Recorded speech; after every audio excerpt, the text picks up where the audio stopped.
Hi there, this is Hometown to Homestead Gal Gardener, better known as Sue. The last video I did, I was working on this piece right here, thinking that it was going to become a shawl. But as I went along, I figured it would be better as a vest. So it's turned into a cardigan vest in these nice springy colors. I still have to block it. And then it'll be a nice comfy thing. It'll be really cute with a t-shirt and a pair of jeans. And then when I was done crocheting that, I moved on to this piece in this lovely red and gray. Oops, stepping on things. And it's Vanna's Choice yarn again, just like what I was using for the vest. And I used the color Scarlet. And I don't have the gray one over here with me. But anyway, those were the two colors that I was working on. And I started with a chain of 200. I'm making a long shawl. And so it just started as a chain of 200. Let me flip it over here. Chain of 200. And then I did V-stitches with a straight up post on the end. So it was a pretty simple, and it's coming out really a lovely texture. And I don't think I'm going to have enough yarn to do a whole, I'm doing 3 rows of each color as I go along. I'm not going to have enough to do another 3 rows after the sets that I'm working on now, so I'm going to do alternating single crochet rows until I run out of yarn. But I just thought that would be something snuggly, something you can wear over your arms and be comfy with. Today I'm going to take you on a little excursion and show you some of the things that we've had going on in the homestead. Messy kitchen, bags of oranges we get from a local guy, mop bucket, awesome. But out here in the garage, we have something special.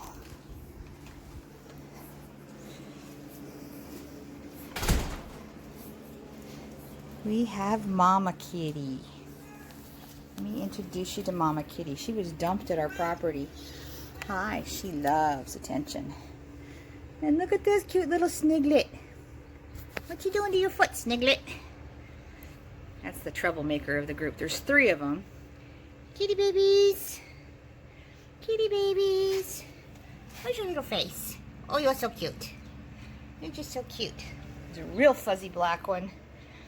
And then the runt is also black with little gray boots. And so, yeah. The fuzzy black one, we call him Fatty. And then the little one is Boots. You gonna talk to us, huh? You gonna talk to us, baby? Hey, baby. Hello. Hello. Mama's loves her some attention, but Tim, being allergic like he is, she's living in the garage right where she had her babies and didn't want to move anything anyway. So that's our little special treat is the kitties. And father-in-law's giant lizard in the garage since they're staying with us. And there's other lizards and creatures in there that I'm not too fond of all of them. But one of the projects, let me follow my way out the door here, is on this side of the house. This is where Bubba the tortoise lives. And this was all weeds. More weeds than we could stand. And the mother-in-law, bless her heart, decided we needed some help, and she hired a landscaper to come in and whack down and blow out all of these leaves, or these weeds. Those bricks down there are sitting there waiting to rebuild Bubba's area, which Tim will do probably this weekend. But then one of the other things that they did was in this corner, we had 3 giant Queen Anne palms.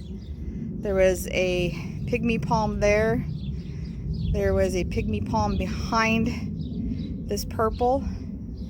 And there were 2 pygmy palms over here in this shady area. And we're not palm tree people. They were just kind of a mess, and they were hitting the house. And we were concerned about rats getting up on the roof and just all kinds of nastiness. So now we have this great area that we're gonna rebuild and figure out something else different with, but it's a little bit more of a clean slate for us, getting all the weeds out.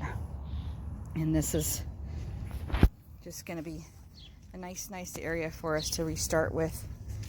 But we had, you can see one of the palms was there, and there was another one down there somewhere, but we took those out. So it would be just a nice clean area. The pygmy palms are not good for dogs to possibly chew on anything. They're poisonous to dogs, I read recently.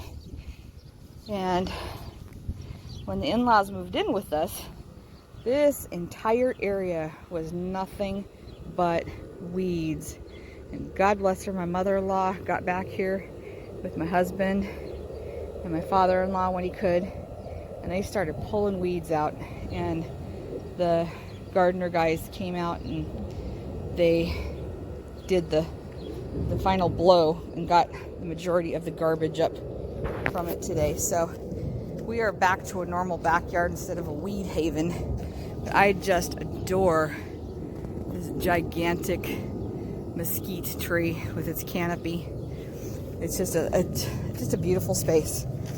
We're going to put a gazebo over the top of this pad, so it'll be a nice place for Tim to barbecue on. Right now it's storing my in-laws' patio furniture, and we've trimmed these bushes back a little bit. Probably need a little bit more. I think they could be a little shorter.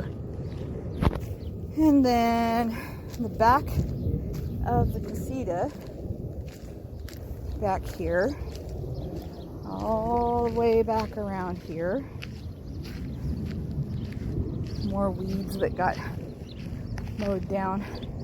But all those little stumpy areas, those were oleanders. And we are also allergic to oleanders. So we had the guy cut the nasty part out, and then Tim and the boys will dig the roots, or at least most of the roots. And then we're thinking about putting some fruit trees over here so that there's still a little shade for the guest house on this side of the house.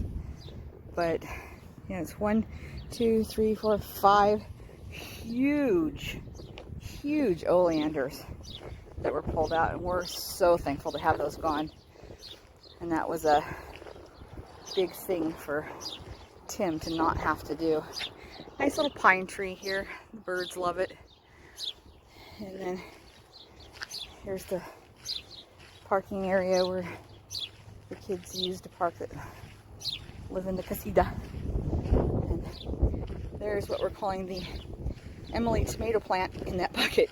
It's a cherry tomato plant that is like very prolific. It's going to give us lots of cherry tomatoes, I think. My mother-in-law has become the gardening queen here at our homestead while they're waiting for their house to be built. And there's some pepper plants and some beans in the tub.